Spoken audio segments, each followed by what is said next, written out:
Assalamualaikum. Benim ismim Zehra. Bugün sizler bilen şiir okuyayım. Şiir okuşuna başlayayım. Apam aydek, dadam kündek, mini bakadu, kazalı güldek. Apam aydek, dadam kündek, mini bakadu, torun aydek. Kar yağdı lep lep, kar yağdı lep lep, toşkan geldi sekrep.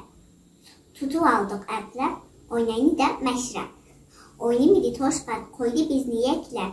Koyuverdik cangalga, kaçtı diktik sekrep. Öğümü çok karı var, çiçi gündüz oflu var. Torta kolay, çimçti torva ay hay.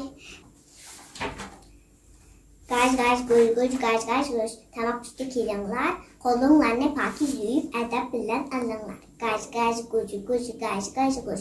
Tamak üstü kilimler, aval çonlar andın küçük edep bilen alınlar. Orak ay, orak ayğa oturdum. Ay oldu küçük kime.